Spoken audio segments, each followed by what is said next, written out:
নমস্কার বন্ধুরা, রসনালয়ে আপনাদের সবাইকে স্বাগত। আমার আজকের রেসিপি হলো শীতের স্পেশাল হেলদি আর টেস্টি পালং স্যুপ। খুব কম উপকরণে সহজ পদ্ধতিতে বানানো এই স্যুপটা যেমন পুষ্টিকর তেমনই কিন্তু সুস্বাদু।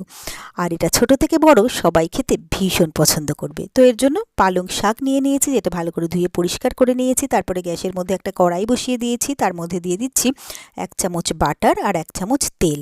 সবটা ভালো করে গরম হয়ে মেল্ট হয়ে গেলে এবারে এর মধ্যে দিয়ে দিচ্ছি আমি রসুন কুচি।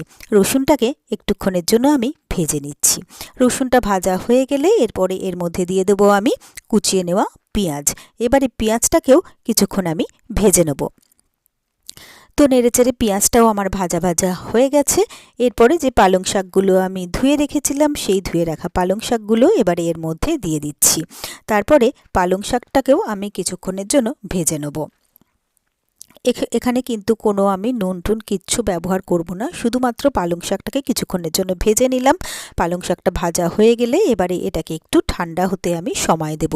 তো ঠান্ডা হয়ে গেলে একটা ব্লেন্ডার নিয়ে নিয়েছি, ভেজে রাখা পালং শাকটা এর মধ্যে দিয়ে দিলাম আর অল্প করে একটু জল দিয়ে দিলাম। এরপরে এর মধ্যে দিয়ে দিচ্ছি কেটে নেওয়া আদা, আর এই টেস্টটাকে বাড়ানোর জন্য দিয়ে দিচ্ছি ধনেপাতার ডাঁটি।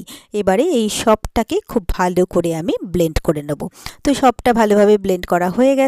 এরপরে এটাকে একটু গরম করার জন্য গ্যাসের মধ্যে আবার কড়াই বসিয়ে দিয়েছি। কড়াইয়ের মধ্যে ব্লেন্ড করা পালং শাকটা ঢেলে দিলাম, প্রয়োজন মতো জল দিয়ে দিলাম, দিয়ে দিচ্ছি স্বাদ মতো নুন, আর দিয়ে দিচ্ছি এখানে ব্ল্যাক পেপার পাউডার।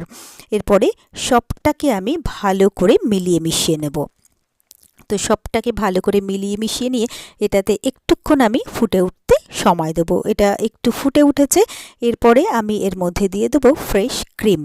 তো ফ্রেশ ক্রিম দিয়ে আবারও ভালো করে সবটাকে মিলিয়ে মিশিয়ে দেব, আর তারপরেই এটাকে একটুক্ষণ ফুটিয়ে নিলেই কিন্তু হেলদি আর টেস্টি পালং স্যুপ কিন্তু আমাদের একদম রেডি হয়ে যাবে। আর এটা রান্না হতে কিন্তু ভীষণ কম সময় লাগে, খুব সহজেই চটপট কিন্তু বানানো যায়। তো পালং স্যুপ আমাদের রেডি। এবারে এটাকে সার্ভিং বলে তুলে নিচ্ছি, আর একটু ফ্রেশ ক্রিম দিয়ে এটাকে সার্ভ করে দেব। তো ব্যাস তৈরি হয়ে গেল আমাদের খুব সহজে আর খুবই চটপট দারুণ টেস্টি পালং স্যুপ।